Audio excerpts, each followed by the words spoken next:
Hi guys, this is Timir Jaiswal here. We would be talking about, how would a startup reach 1 billion valuation? And obviously, this topic is, more oriented towards growth and revenue. But we would not basically talk about marketing, sales, revenue, profit and loss account. But we will be talking at the very core of starting a startup. And one of the methods that I would like to talk about is understanding your own limitations, understanding what are your weaknesses, right?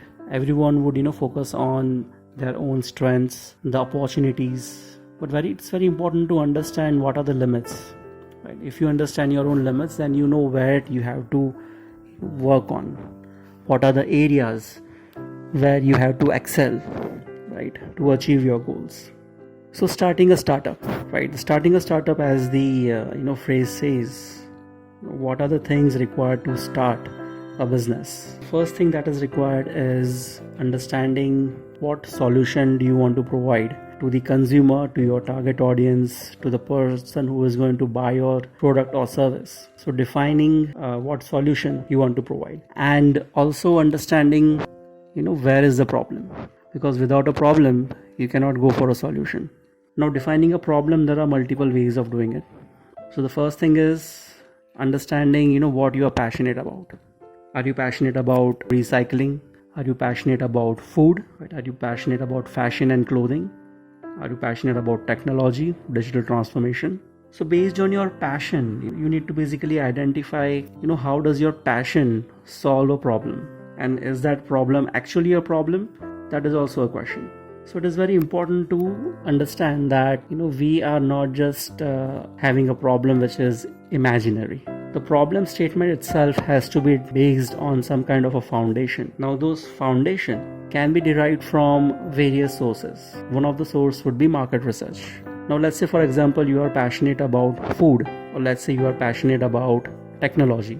In food, there are various kind of food tech companies, right? There are companies making various kind of genetic modified foods, right, which can be stored for ages, still taste as fresh as today. If we talk about technology, there are a number of examples. So based on your passion, you have to basically figure out how does your passion would solve a problem, because ultimately a business, if you start a business, it's not going to vanish if you are not interested in it. But to ensure that whatever you do is in line of your passion or interest is very important. Otherwise, you will feel like you are slogging after some time. So connect your business or startup with whatever you are interested in, whatever you like.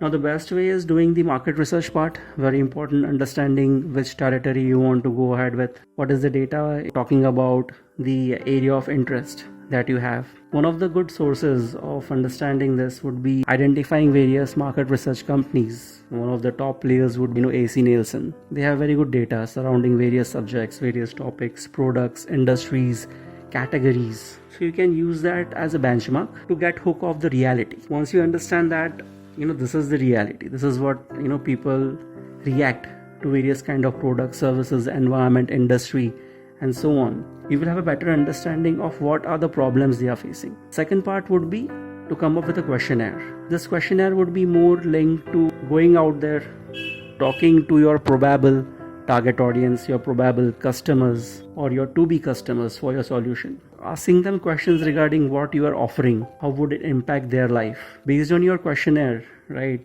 and based on your sample size of, let's say, 50 people or 100 people you meet, you will get a very clear idea whether your startup would impact people's life or not. If you are into the B2B scenario, go meet different kind of businessmen who might be interested in your services. Once you have this questionnaire, do a qualitative and quantitative analysis. Right now, when I talk about qualitative, it's all about understanding the quality part of it, understanding the meaning between the lines. And when I'm talking about quantitative, it's more about numbers. It's more about scales and ranges. So this data and the market research data would give you a foundation to understand what kind of problems people are facing. Based on that, come up with various permutation and combinations of solutions that you can provide. Now that solution has to be in a form of a concept, right, or a form of an idea, yet it has to be documented.